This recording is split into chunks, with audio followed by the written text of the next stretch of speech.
Hey, welcome back. I am Vivek Bindra, international motivation speaker, leadership consultant, business coach. आज तक का जितना भी बिजनेस को लेकर के इंपॉर्टेंट लर्निंग है, पूरा बिजनेस को बिल्ड करने के लिए एक ही वीडियो में सारे लेसन देने जा रहा हूं। एक साल अगर आप कहीं ट्रेनिंग लेंगे ना, वो एक साल की ट्रेनिंग को समराइज करके 10 पॉइंट्स में बताऊंगा। एक स्टार्टअप हो या बड़ा बिजनेस हो, फेलियर के 10 कारण क्या होते हैं। अगर ये 10 चीजें जो मैं बताने वाला हूं आपको, ये अगर ठीक हो गई, आपके बिजनेस में सेफ हो जाएगा, बिजनेस की हेल्थ ठीक हो जाएगी। IBM institute for business value and Oxford economics के हिसाब से 90% इंडियन स्टार्टअप पहले 5 साल में ही खत्म हो जाते हैं। One of the biggest reason is the lack of exact needed innovation. इनको मैं 10 पॉइंट्स में डिटेल में बताने वाला हूं। 2015-16 की एशिया की रिपोर्ट देखें, इंडिया ने केवल 1423 पेटेंट फाइल किए, कोरिया ने 14,600 पेटेंट फाइल किए, चाइना के 29,800 पेटेंट हैं और वहीं जापान 44,200 से ज्यादा पेटेंट फाइल करके एशिया के अंदर स्टार्टअप्स में सबसे आगे निकला है। फोर्ब्स ने मोस्ट इनोवेटिव लिस्ट ऑफ एक कंपनीज निकाली, उसके अंदर 25 टॉप कॉर्पोरेट जहां सबसे ज्यादा इनोवेशन होता है, इंडिया की 25 में एक ही कंपनी आई, Asian paints. Ratan Tata continuously अपना डिससैटिस्फैक्शन पब्लिकली एक्सप्रेस कर रहे हैं। इंडिया में एक्चुअल डिसरप्शन और एक्चुअल इनोवेशन इंडियन व्यापारियों में एग्जिस्ट नहीं करता। अगर आप चाहते हैं कि वो अपने बिजनेस को एक्चुअली बड़ा करें, ये 10 पॉइंट्स जिंदगी भर छाप के प्रिंट आउट लेके हर जगह इसको लगा लें, याद रखें। ये 10 पॉइंट्स आपके लिए मील का पत्थर साबित होंगे। 2015 में इतने खराब एक्सपीरियंसेस हुए कि 2016 की फंडिंग बहुत नीचे चली गई। 2015 में स्टार्टअप्स को फंडिंग मिली $7.5 बिलियन की। वही 2016 के अंदर हमारे स्टार्टअप्स केवल $3.5 बिलियन का फंड ही अट्रैक्ट कर पाए। वो एनर्जी कम हो गई। आज इन्वेस्टर पैसा डालना ही नहीं चाहते, क्योंकि हमारे इंडिया में स्टार्टअप्स को बड़ा करना और मेंटेन बिजनेस को करना आता नहीं है लोगों को। स्टार्टअप के इकोसिस्टम को लेके जो मोस्ट पॉपुलर 10 सिटीज है पूरे दुनिया के अंदर, उनमें इंडिया की किसी भी सिटी का नाम ही नहीं आता। मोस्टली सारी सिटीज अमेरिकन है। नंबर 1 पे सिलिकॉन वैली, 2 पे New York city, Los Angeles, Boston, ये टेल अवीव इजराइल से आती है, फिर London, Chicago, Seattle, Berlin, Singapore. India का कहीं नाम ही नहीं आता। हां, बैंगलोर तो है, लेकिन टॉप सिटीज में नहीं आ रहा। केवल बैंगलोर ही रजिस्टर हो रहा है दुनिया के मैप पे। क्विकली 10 पॉइंट्स लेते हैं। पहला पॉइंट है missing innovation around customers money making model.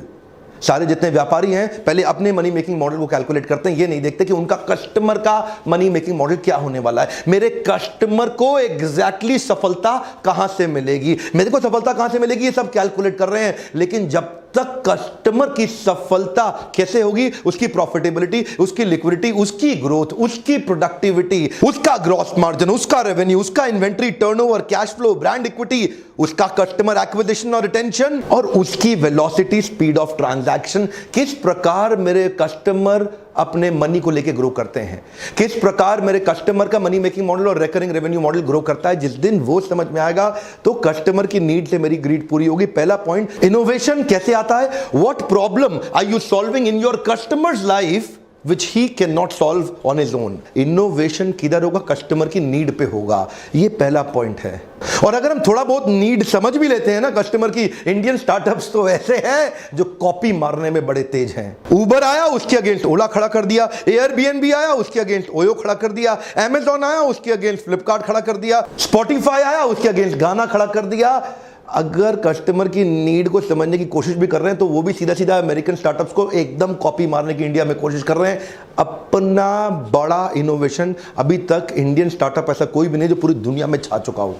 Next point है negative cash flow and negative working capital. This is one of the biggest reason एक स्टार्टअप सूख जाता है। क्या हो जाता है, सूख जाता है। उसका जो ब्लड होता है ना, जो एक ऑर्गेनाइजेशन को रन करता है, जो शरीर को चलाता है, वो खत्म हो जाता है। A cheque in hand means nothing. One more time, come on. A cheque in hand means nothing, you need cash. Profit important है, कैश भी इंपॉर्टेंट है। आपको दोनों चाहिए, दोनों अलग अलग चीजें हैं। आपके बुक्स ऑफ अकाउंट में हो सकता है प्रॉफिट आ रहा हो, लेकिन आपकी कैश की पेमेंट डिले होती जा रही है। कस्टमर से, मार्केट से पैसा वापस रिकवरी नहीं हो रही, रिकवरेबल स्लो हो गई, उसको बोलते हैं नेगेटिव कैश फ्लो। हो सकता है बुक्स ऑफ अकाउंट में, आपकी इनवॉइसेस में आपके पास में मार्जिन हो, लेकिन धंधे में कैश रनिंग बिजनेस के लिए वर्किंग कैपिटल चाहिए होता है। फिर आप बार बार फंडिंग एजेंसी ढूंढते हैं और कहीं पे फंडिंग एजेंसी एक लेवल के आने के बाद वो आपको फंड देना बंद कर देती हैं। वो negative cash flow one of the biggest reason हमारे स्टार्टअप्स को बर्बाद करने के लिए। कुछ इंडियन स्टार्टअप जो अभी पीछे बंद हुए, one of the most funded startups जो बंद हुए, उनके मैं नाम बताता हूं आपको, जैसे कि askme.com, auto Raja, talent pad, fashionara, auto on cab, frankly me, ये सारे अच्छे बड़े फंडेड स्टार्टअप्स थे, खत्म हो गए। पॉजिटिव कैश फ्लो बना के रखिए। जो माल बेच रहे हैं कोशिश करिए पेमेंट एडवांस में या टाइम पे ले सकें। तीसरा पॉइंट है एक्सपेंशन विद नेगेटिव मार्जिन। पिछला वाला था कैश फ्लो के बारे में, यह है मार्जिन के बारे में। अगर ग्रॉस मार्जिन ही नहीं है, बहुत सारे स्टार्टअप्स ने आजकल क्या सोचना शुरू किया, मार्केट को एक्वायर करो, लॉस लीडिंग स्ट्रैटेजी पकड़ो, पूरी मार्केट को एक्वायर करने के लिए सस्ते में माल बेचना शुरू कर दो, वैल्यूएशन बढ़ेगा तो बाद में बाहर से फंड लेके इसको बढ़ा लेंगे। ध्यान दीजिए, अगर शुरू से आपको ये क्लियर नहीं है ना कि आपका प्रॉफिट कहां से आएगा, बाद में मरेंगे पक्का। मैं कितने लोगों को दुखी देखता हूं, मेरे लीडरशिप फनल में आते हैं, फिर उनको समझाते हैं, उनका दिमाग के ढक्कन खुल जाते हैं इस लीडरशिप फनल प्रोग्राम में। ये दिक्कत क्या है, ये धंधा करते हैं सस्ता बेचने के चक्कर में शुरू से ही मार्जिन के साथ कॉम्प्रोमाइज कर जाते हैं। ध्यान दीजिए, पहले से ही प्लान बना के रखिए कि कब और कैसे अपने मार्जिन को कवर करेंगे। सस्ता बेचने के चक्कर में मार्केट को एक्वायर करने में डीप पॉकेट्स के लिए अगर प्रिपरेशन नहीं है, पहले प्रिपेयर नहीं किया, जिंदगी भर रिपेयर करते रहोगे, बाद में बड़ा सा लिखा होगा शट डाउन। और हमारे आते हैं लीडरशिप फनल में, बेचारे रोते हैं हमेशा पर्सनली बैठ के, यही गलतियां कर रहे हैं। या नेगेटिव कैश फ्लो या नेगेटिव मार्जिन, ये दोनों बहुत जरूरी है, दोनों अलग अलग पॉइंट है, दोनों को समझिए। अगला मेरा पॉइंट है lack of talented manpower. इसके ऊपर मैंने पूरा वीडियो दिया था, how to build high performance team. अगर आपके पास नवरत्न तैयार नहीं है ना, अकबर की टीम विदेश से इंडिया आई थी, नवरत्नों की मदद से पूरे देश को कंट्रोल कर लिया। क्या आपके पास आपके talented, high potential, high performance, high skill, high will, क्या आपने हाईली केपेबल लोगों की मैन पावर तैयार करी है? ये मेरा क्वेश्चन है आपसे। क्या आप उनकी कॉम्पिटेंसी मैपिंग, उनकी कॉम्पिटेंसी असेसमेंट कर रहे हैं? क्या आप देख रहे हैं आपके पास ऐसे लोग हैं जो आपके विजन को एग्जीक्यूट कर जाएं? क्या आपके पास ऐसे लोग हैं जो आपकी आइडिएशन को एग्जीक्यूशन में कन्वर्ट कर दें? क्या आपके पास ऐसे लोग हैं जो मोस्ट टैलेंटेड लोग हाईएस्ट एंथुसियाज्म और एनर्जी के साथ काम कर रहे हैं? ये बहुत इंपॉर्टेंट चीज है। उनके एज को पहचानिए और उनके एज को एनर्जाइज करके उनको एंगेज कर दीजिए। अगर बढ़िया मैन पावर नहीं, सब कुछ अच्छा होने के बाद भी अकेले आप थोड़ी काम करेंगे, लल्लू लाल गुलाब जामुन वाले थोड़े ही हैं आप गल्ले में बैठ के चिपक के थोड़ी धंधा बड़ा कर सकते हैं। मैन पावर तो आपको चाहिए ही चाहिए। अगर नहीं देखा how to build high performance team video, वो जरूर देखिएगा। पांचवा पॉइंट है मेरा scalability with recurring revenue model. ये स्केलेबिलिटी और रिकरिंग रेवेन्यू मॉडल दो चीजें हैं। स्केलेबिलिटी मतलब बिजनेस में बड़ा होने का मॉडल क्या आपने ढूंढा, क्या वो ढूंढ पाए हैं कि बिजनेस बड़ा कहां से होगा? कई स्टार्टअप्स बड़े प्रॉफिटेबल होते हैं, कई स्टार्टअप्स में मार्जिन अच्छा होता है, कई स्टार्टअप्स अपने रीजन के अंदर अच्छा काम कर जाते हैं, लोकल रीजनल स्टार्टअप या बिजनेस होते हैं, लेकिन वो बड़ा कैसे किया जाए जो पूरी दुनिया में फैल सके, उसकी तैयारी पहले से नहीं करते। और दूसरी चीज, बड़ा होते होते होते जो आपके कस्टमर है, क्या वो रेगुलर कस्टमर बन पा रहे हैं?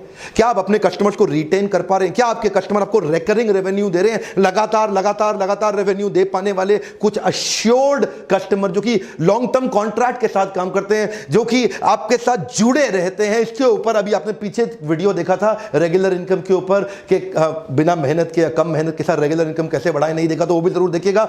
वो वीडियो पूरा डिटेल है, लेकिन यहां पे एक पॉइंट है जो बड़ा महत्वपूर्ण है कि एक तो बिजनेस बड़ा होना चाहिए और दूसरा बिजनेस में कुछ सस्टेन्ड रिटेन कस्टमर्स के लिए रिकरिंग रेवेन्यू मतलब रेगुलर इनकम वाले मेथड्स को बिल्ड करें। अगर ऐसा रहेगा तो आगे दौड़ पीछे छोड़, आगे दौड़ पीछे छोड़, इसका टेंशन नहीं रहेगा। व्यापारी यही करते हैं, नए नए कस्टमर के पीछे भागते रहते हैं, पुराने वाले पीछे छूटते रहते हैं। छठा मेरा पॉइंट है mixed marketing signal and wrong positioning. इसके ऊपर तो लीडरशिप फनल में इतने क्वेश्चन आते हैं, मेरे साथ लाइव वर्कशॉप में लोग क्वेश्चन करते हैं। प्रॉब्लम क्या है, लोगों को पता ही नहीं अपने प्रोडक्ट को मार्केट में पोजीशन कैसे करना है। वो है कौन, आपकी आइडेंटिटी है क्या, आपका परफेक्ट कस्टमर कौन है, आपका इम्परफेक्ट कस्टमर कौन है, आपका परफेक्ट प्रोडक्ट क्या है, आपका इम्परफेक्ट प्रोडक्ट क्या है। आपका प्रोडक्ट ठीक से प्लान नहीं किया गया, आपका कस्टमर का सेगमेंटेशन ठीक से प्लान नहीं किया गया। हर जगह हर एक को जाके तू भी खरीद ले, तू भी खरीद ले, हर एक को थोड़ी जाके माल बेचते हैं। आपको परफेक्ट मार्केट डेमोग्राफी और साइकोग्राफी के हिसाब से ढूंढनी है और फिर जाकर के वही प्रोडक्ट प्रेजेंट करना है। अपना सिंगल सिग्नल ढूंढिए, आप कौन हैं, जिससे आपकी आइडेंटिटी तैयार होगी। क्या आप न्यूएस्ट हैं, क्या आप प्रॉब्लम सॉल्वर हैं, क्या आप बेस्ट हैं, आप मोस्ट कन्वीनियंट हैं, cheapest, best value, most prestigious, maximum feature हैं, या फिर आप मोस्ट रिलायबल हैं। इस प्रकार की कई तरह की पोजीशनिंग होती है। जब आपको पोजीशनिंग पता हो कि आप हैं कौन, आप उसी हिसाब से पैकेजिंग करेंगे, उसी हिसाब से ब्रांडिंग करेंगे, उसी हिसाब से मार्केटिंग करेंगे, उसी हिसाब से प्रोडक्ट को लेकर के मार्केट में प्रेजेंट करेंगे, उसी हिसाब की स्कीम लाएंगे, पॉलिसीज लाएंगे, पीछे बैकएंड की टीम भी उस हिसाब से तैयार होगी। आपकी मार्केटिंग की प्लानिंग ठीक है कि नहीं है, सिंगल सिग्नल दे रहे हैं कि नहीं दे रहे हैं। थम्स अप का सिंगल सिग्नल है, टेस्ट द थंडर, आज कुछ तूफानी करते हैं, एक 4 तूफानी देना भैया, ये बिल्कुल सिंगल सिग्नल है। उनको पता है उनकी मार्केट कौन है और कैसे बेचना है। इसको बोलते हैं प्रोडक्ट पोजीशनिंग। 7वां quick point, releasing product as a laggard. Laggard मतलब ये लेट लतीफ है भैया, प्रोडक्ट लेके बाद में पहुंच रहे हैं मार्केट में, पूरी मार्केट अब सैचुरेट होने को आ गई, ये बेचारे लास्ट में आ रहे हैं, अरे ये तो मार्केट में चल रहा था, मैं भी ले आता हूं, मेरा भी खरीद लो, मेरा भी खरीद लो। फिर डिस्काउंट देते रहना, उसके बाद बैठ करके स्कीम चलाते रहना, मार्जिन कम करते रहना, उधारी देते रहना, अपने धंधे को खत्म कर लेना। आपके धंधा, आपका बिजनेस कितना सेफ है, इस पर डिपेंड करता है कि आप प्रोडक्ट की टाइमिंग ठीक है, क्या आप मार्केट के अडॉप्शन कर्व को पहचान पा रहे हैं। One of the biggest reason product late आने के बाद में बेचारा स्ट्रगल ही करता रहता है, यार कोई खरीद नहीं रहा है, कोई खरीद नहीं रहा है, बढ़िया कस्टमर नहीं मिल रहा, कस्टमर तंग कर रहा है, कस्टमर मेरे कॉम्पिटिटर के पास चला जाता है, कस्टमर उधारी मांगता है। इस पे तो बहुत डिस्कशन करते हैं मेरे पार्टिसिपेंट आके मेरे साथ। हम पूरी एंटरप्रेन्योरशिप आपको सिखाना चाहते हैं इस छोटे से समरी वीडियो के माध्यम से। 8वां पॉइंट है, save yourself from getting out competed. आपने अच्छा बिजनेस तो शुरू कर दिया, लेकिन आपका कॉम्पिटिटर आपको ध्यान से देख रहा है, ये आदमी कर क्या रहा है, उसकी पूरी नजर है आपके ऊपर, उसकी चील की तरह पैनी नजर है आपकी हर चाल के ऊपर, वो पोकर की तरह चुपचाप खड़ा होकर के देख रहा है आपको, ये आदमी कर क्या रहा है। पहले से तैयारी करके चलना है। आपने एंट्री बैरियर का मेरा वीडियो देखा था, मैंने वहां कुछ पॉइंट शेयर किए थे। Intellectual property right, patent and licensing या प्रोप्राइटरी टेक्नोलॉजी, आप कुछ ऐसी प्लानिंग करके चलिए जो फिर आपके कॉम्पिटिटर के पास राज खुलने नहीं चाहिए। कोशिश करिए अपनी ब्रांड इक्विटी अच्छी करने की, या फिर सोर्सिंग, अपने माल की इतना सस्ता खरीद लीजिए, इकोनॉमीज ऑफ स्केल बिल्ड करके इतना सस्ती परचेजिंग कहीं से उठा ला जाए तो कॉम्पिटिटर बेचारा सोच ही ना पाए, यार ये माल इतना सस्ता बेच कैसे रहा है, उसको पता ही ना लगे। कई तरीके हैं, आपको ये नाव में सारे बैठे हैं और ये एक आगे निकल गया और बीच में बैरियर खड़ा कर दिया, रेड ओशन से ब्लू ओशन। क्या आप अपने बिजनेस के अंदर शुरू से एंट्री बैरियर की प्लानिंग करके चले हैं? ध्यान देना, जो 10 पॉइंट्स बता रहा हूं ना, इनमें से किस किस में आप वीक हैं वो लास्ट में आपको प्लान करना होगा। दोबारा से वीडियो को सुनिएगा, 2 3 5 4 5 6 7 8 बार इस वीडियो को सुनिए, ताकि आप ये समझ सकें कि इन 10 में से कौन से पॉइंट्स में आप कमजोर हैं। अच्छा बिजनेस करने के बावजूद भी कई बार डर इस बात का होता है कि कंपटीशन, आपको कहीं बड़ा सा कंपटीटर आके आपको बाद में खा ना जाए। तो ये जो एंट्री बैरियर का वीडियो था, वो पूरा वीडियो देखिएगा, वो डिटेल में है। 9वां पॉइंट बड़ा आउटस्टैंडिंग है, missing the process of converting feedback into a feed forward. Customer आपको फीडबैक देता है, आप उसको फीड फॉरवर्ड में कन्वर्ट नहीं करते। कस्टमर आपको अपने एग्जिस्टिंग प्रोडक्ट के साथ परेशानियां बताता है, आप सोचते हो यार ये डिस्काउंट मांग रहा है इसलिए कर रहा है। सिग्नल दे रहा है कस्टमर, क्या दे रहा है? Signal. Complain is a gift, catch it, come on, complain is a gift, catch it. Complain को कैच करिए, देखिए वो सिग्नल होता है। He wants to be with you, but only thing that he is expecting is, यार थोड़ा सा अपने आप को बदल ले, मैं तेरे साथ रहना चाहता हूं। इसका मतलब उसके प्रोडक्ट में, आपके प्रोडक्ट में उसको कुछ तकलीफ आ रही है, कह रहा है थोड़ा सा चेंज ले आ, I want to be with you, that's called complain. Complain का मतलब क्या है? वो आपके साथ रहना चाहता है। अगर वो कंप्लेन नहीं कर रहा, वो बड़ा डेंजरस है भाई। कस्टमर आपको कंप्लेन ही ना करे, चुपचाप आपके कॉम्पिटिटर पे जाकर शिफ्ट हो जाए, आपको बिना बताए, वो ज्यादा डेंजरस है। कंप्लेनिंग कस्टमर बहुत बढ़िया होता है, कंप्लेनिंग कस्टमर को गले लगा लो, ये आपको बचा लेगा। Converting the feedback into feed forward, इसको बोलते हैं पिवोट। बाउंस बैक करते हैं ना, पिवोट, नया चेंज लाना। पहला प्रोडक्ट केवल ट्रायल के लिए होता है, एक बार और याद रखिएगा, पहला प्रोडक्ट केवल ट्रायल के लिए होता है। Your first product is never your final product. कई इंप्रूवमेंट साइकिल लाने पड़ते हैं, फीडबैक को फीड फॉरवर्ड में कन्वर्ट करिए, नहीं तो शुरुआत तो अच्छी हो सकती है, बाद में उड़ जाएंगे। 10वां amazing point, business model of building complete ecosystem. Business model of building complete ecosystem. ये इकोसिस्टम कैसे है, क्या मतलब होता है इसका? इसका मतलब है जीव जीवस्य जीवनम।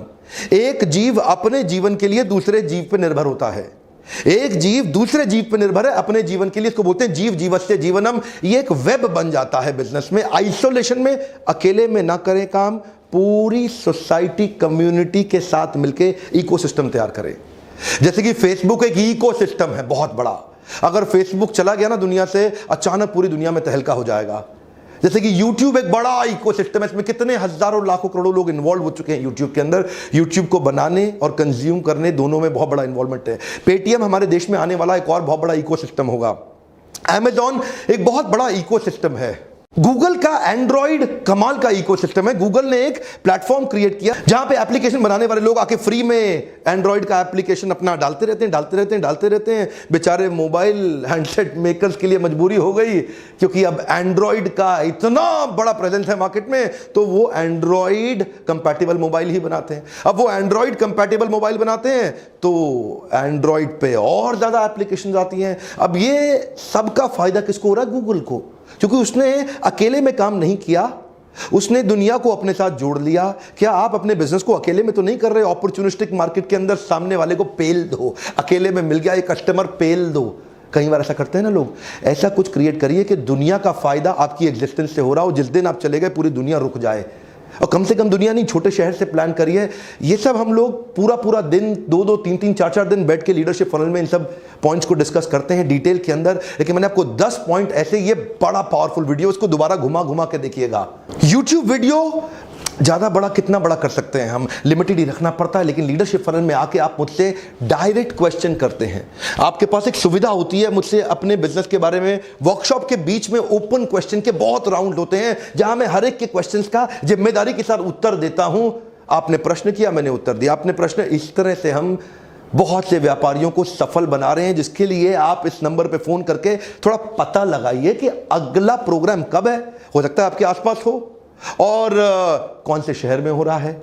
आज कमेंट में मुझे बताइए अगला बिजनेस से संबंधित कौन सा वीडियो देखना चाहते हैं आप। मैं आपसे पूछना चाहता हूं, अगला बिजनेस से संबंधित कौन सा वीडियो देखना चाहते हैं। अगर आपको मेरे इन वीडियो से मदद हो रही है, लाइक जरूर करिए। और बड़े बड़े ग्रुप्स हैं आप लोगों के व्हाट्सएप में, वहां पे कई लोगों को शेयर करिए। मुझे बहुत लोग रोज जिस एयरपोर्ट पे जा रहा हूं, जिस शहर में जा रहा हूं, लोग मुझे रोज मिल रहे हैं। हजारों लोग मुझे हर रोज, मैं कई नए लोगों से, आपका वीडियो से मुझे ये फायदा हुआ, आपके वीडियो से मुझे वो फायदा हुआ, आपके वीडियो से ऐसा फायदा हुआ। लोगों के फायदे के लिए वीडियो उनको शेयर करिए। ये वहां सब लोगों तक पहुंचेगा ना, तो हमारा नाम भी तो ग्लोबल प्रेजेंस में आना चाहिए। क्यों हमारे शहरों का नाम नहीं आ रहा है global best startup cities in the world के अंदर? क्यों हमारे देश की बड़े कॉर्पोरेट पूरे दुनिया में नहीं छा रहे हैं? वीडियोस को शेयर करिए। कई बार लोगों के दिमाग के ढक्कन खुल जाते हैं। सब्सक्राइब आपने जरूर कर लिया होगा, दोस्तों को भी कराइए, उनसे भी बेल आइकॉन हिट कराइए। ऐसे वीडियोस देखने के लिए आपका बहुत बहुत धन्यवाद।